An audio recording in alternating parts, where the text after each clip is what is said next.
Hello friends, இன்றைக்கி என்ன நம்ம கான்செப்ட் பார்க்க போகிறோன்னா யூனிக்யூ ஃபங்க்ஷன் வச்சு ஈச் கஸ்டமர் நேம்ஸை எவ்வளோ சேல் அமௌண்ட் பண்ணியிருக்கான்னு பார்ப்போம். யூஸ்வலாக நம்ம என்ன பண்ணுவோம், ஃபில்டர் போட்டு மேனுவலாக ஃபில்டர் செலக்ட் பண்ணி லைக் அர்ஜுன் ட்ரேடர்ஸ் எவ்வளோ,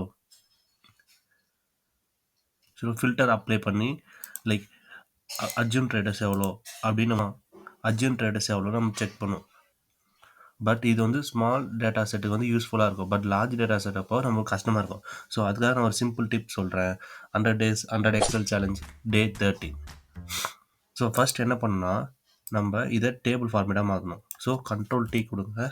கண்ட்ரோல் T கொடுத்தீங்கன்னா ஜஸ்ட் ஓகே கொடுங்க. இந்த ஓகே கொடுத்தோடனே இப்போ என்ன பண்ணணும்னா, as usual unique function use பண்ணி யூனிக்யூ கொடுத்து இந்த கஸ்டமர் என்டையர் நேமை வந்து நீங்கள் செலக்ட் பண்ணணும். ஜஸ்ட் என்டர் கொடுங்க. ஓகேவா, இங்கே பாருங்கள் எல்லாருடைய யூனிக்யூ கஸ்டமர் நேமும் வந்துச்சு. ஸோ ஈஸியாக நம்ம வந்து கஸ்டமர் நேம் வந்து ஸ்ப்ளிட் பண்ணிட்டோம்.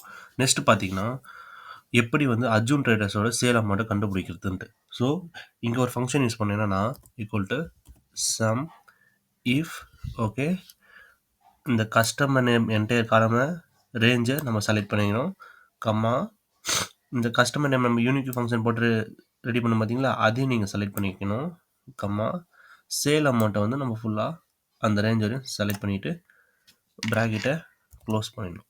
என்ட்ரு கொடுத்தீங்கன்னா இங்கே பாருங்கள் சூப்பராக வந்து ஈச் அண்ட் எவ்ரி ட்ரேடர்ஸ்க்கான இண்டிவிஜுவல் சேல் அமௌண்ட் வந்து வந்துடும். ஓகேவா, தெரிஞ்சுக்கணும்னா மறக்காம சேனலை ஃபாலோ பண்ணிக்கங்க. Stay tune. பை பாய்.